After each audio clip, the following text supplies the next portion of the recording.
We thought we were going to walk out of an assessment with a slightly delayed child, and what we walked out with was two terminally ill children.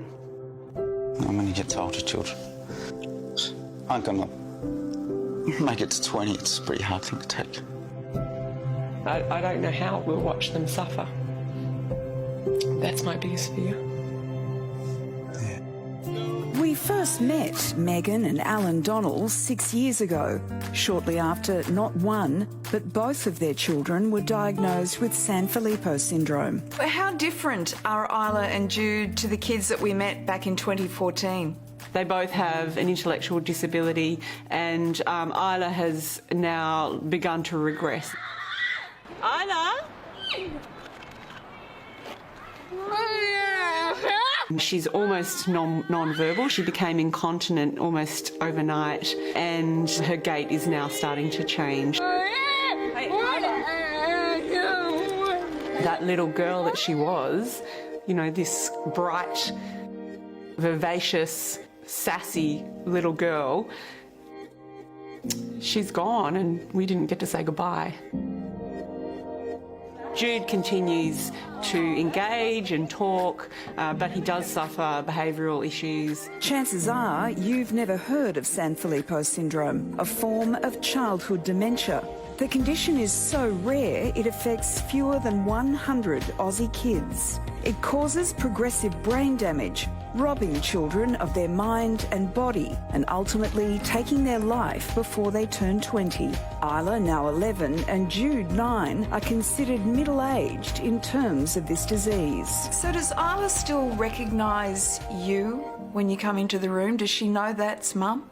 I think she still recognises me.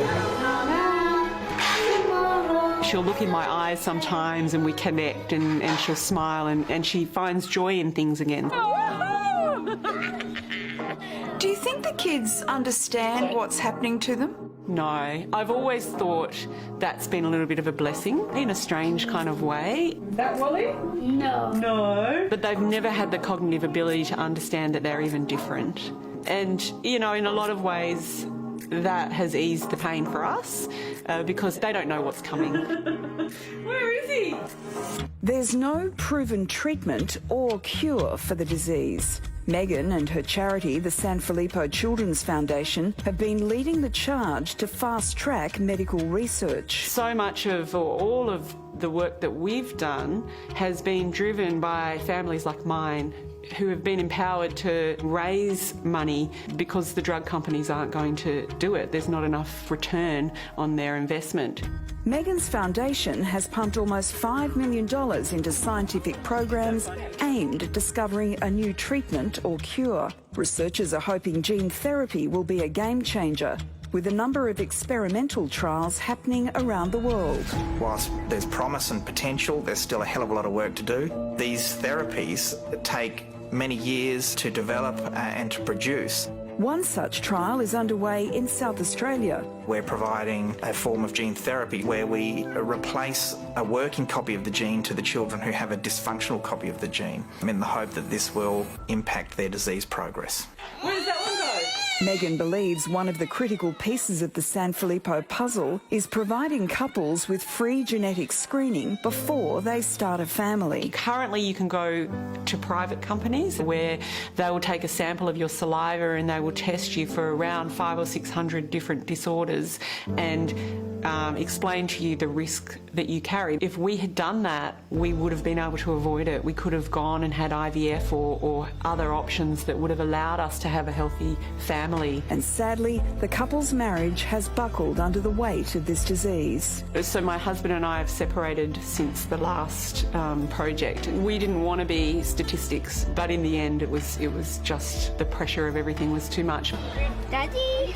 Daddy? Where's Daddy? But we're still very close and we both co-parent the children.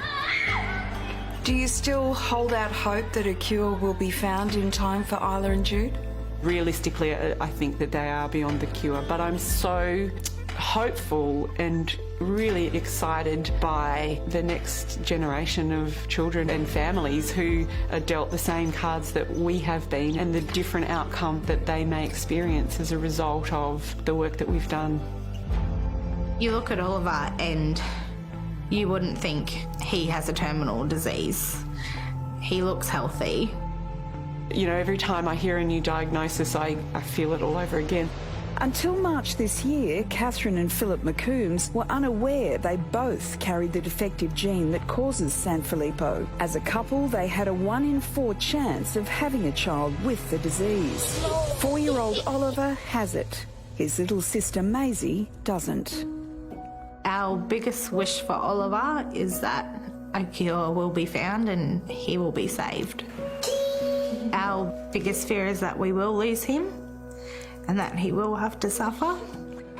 My message to Catherine is, your heart is broken, but stay strong, because what lies ahead for Oliver could be very different to what lies ahead for Isla and Jude.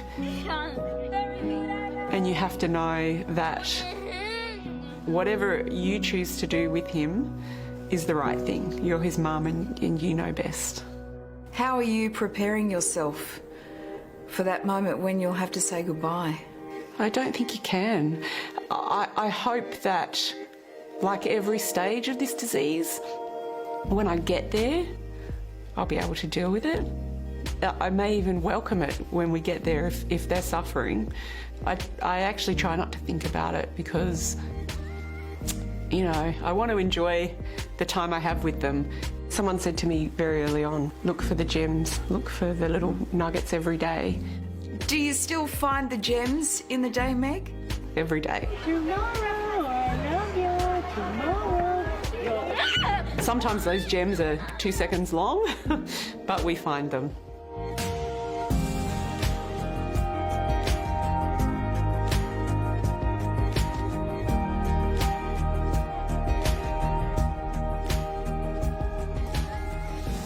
Wow, what an incredible story. How heartbreaking when Meg said that she didn't get a chance to say goodbye, you know? And you think, I mean, I lost my mum to Alzheimer's, and it's so interesting, some of the similarities in the behaviour there of the kids to what I watched, but I had a whole life with my mum, you know, and you think, how do you even get your head around that? Yeah, how do you live with that grief when it's in front of you every single day? And she's an incredible woman to do this research and to be, like, you know, at the helm of this when she's not getting support from some of these pharmaceutical companies. And, I mean, it's a very complicated situation, but all credit to her. I think she's incredible.